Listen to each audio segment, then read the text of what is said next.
everyone, my name is Komal and this is The Criminal Bloom.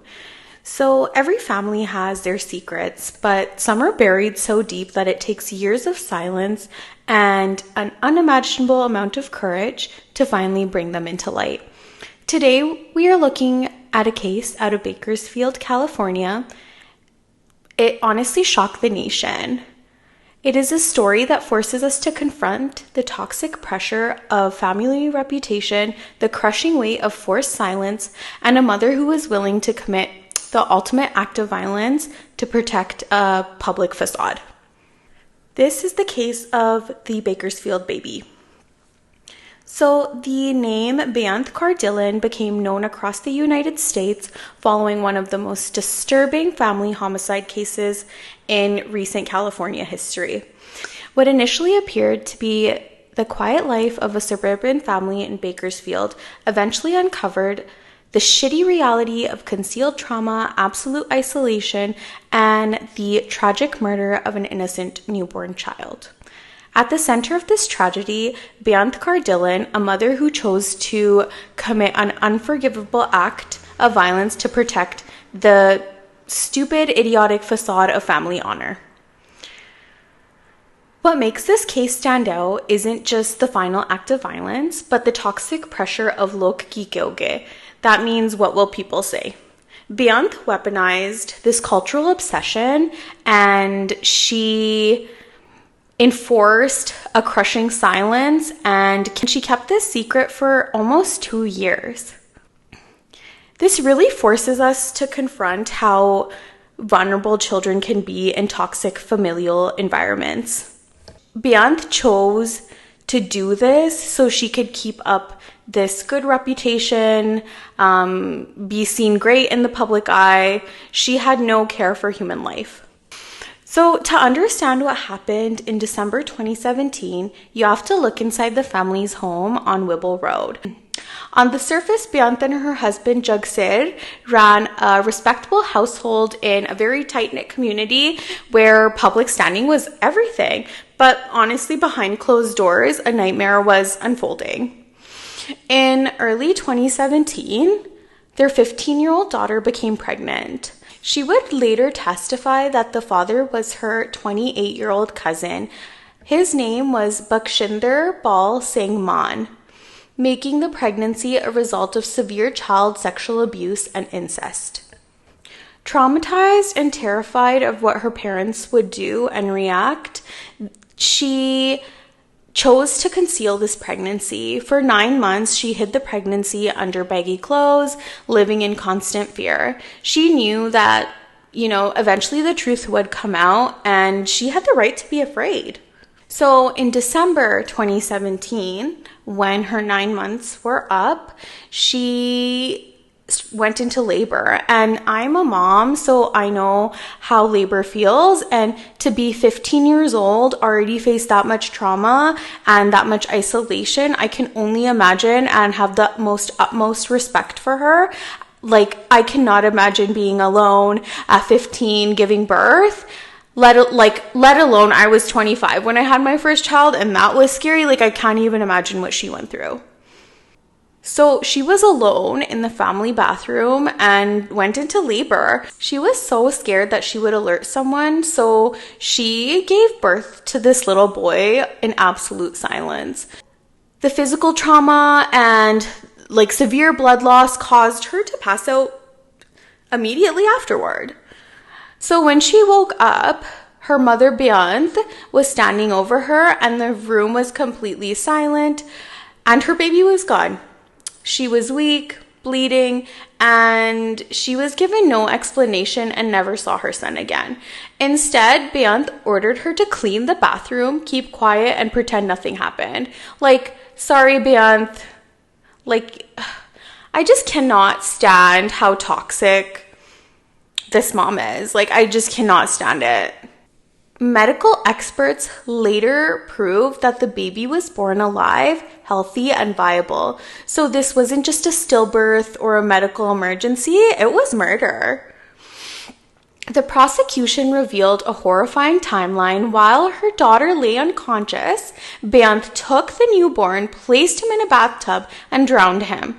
Her motive was totally, like, it just doesn't make sense. Her motive to, like, keep her family honor, she's gonna kill a life, like, take a life? Okay. To Beant, killing the baby was the only way to bury the abuse and salvage any family public honor that they may have left. I think, like, doing that to your daughter, and also, like, whose baby is this? Not, like, who does that to their child? Clean up the bathroom, drowns their baby. Like, what family? Like, are you the queen of the world? What honor are you saving here? Okay, so for nearly 2 years, the crushing silence hung over the Whibble Road home. To the outside world, life resumed its normal rhythm.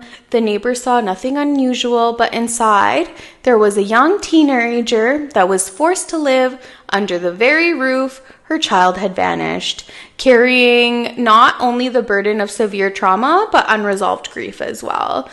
So this household became a pressure cooker of unacknowledged horror just because Beant wanted to keep her public reputation. Like, the horror. But as we all know, secrets have their way of coming out. So in 2019, I cannot even imagine, like, the burden that this daughter had carried. She was so young, and it took her 2 years to come out with this, but she went and made a decision that was so brave, and she went and contacted her local law enforcement. So when detectives from Bakersfield Police Department listened to her story, they automatically secured a search warrant for the property, and then forensic teams went out and excavated the backyard. They did find the tiny little skeletal remains of an infant, and DNA testing soon confirmed the reality. The remains belonged to the baby boy born in December of 2017, and the physical evidence had finally caught up with the truth. As detectives unraveled the web of secrecy, the focus turned heavily on how the crime was concealed. The investigation quickly expanded to look at the other adults in the home, revealing an extremely fractured family dynamic. So Jugsair, the husband, authorities arrested him, and they alleged that he knew about the murder and he had actively helped dig the backyard grave.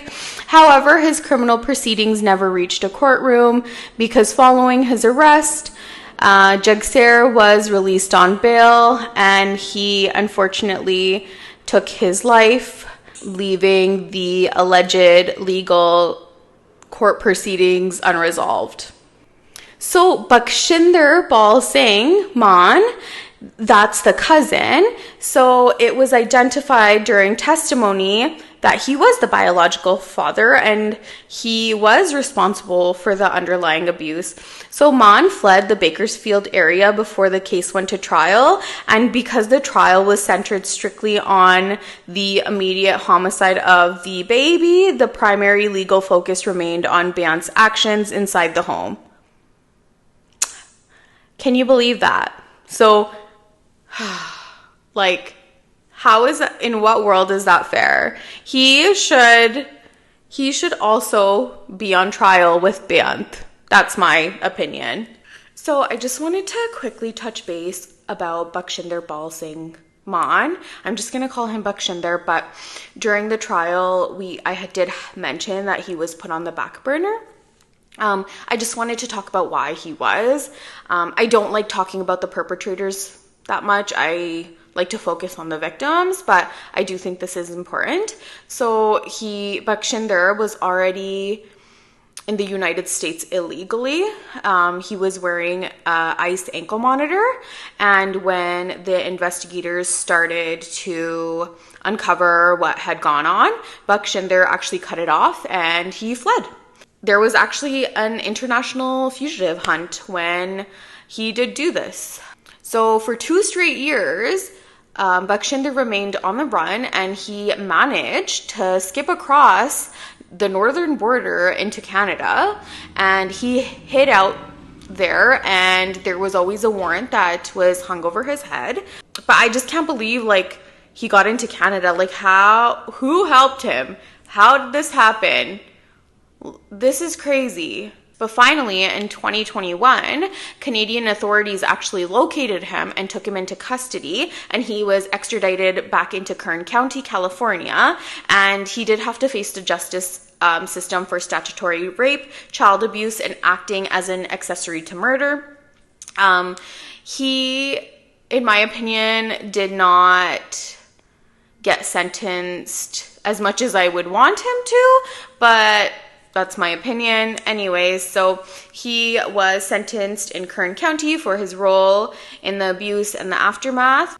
Because he was in the United States illegally and he severed his federal tracking device prior to fleeing the country, he faces direct federal deportation proceedings to be formally removed to his country of origin following his time in state custody.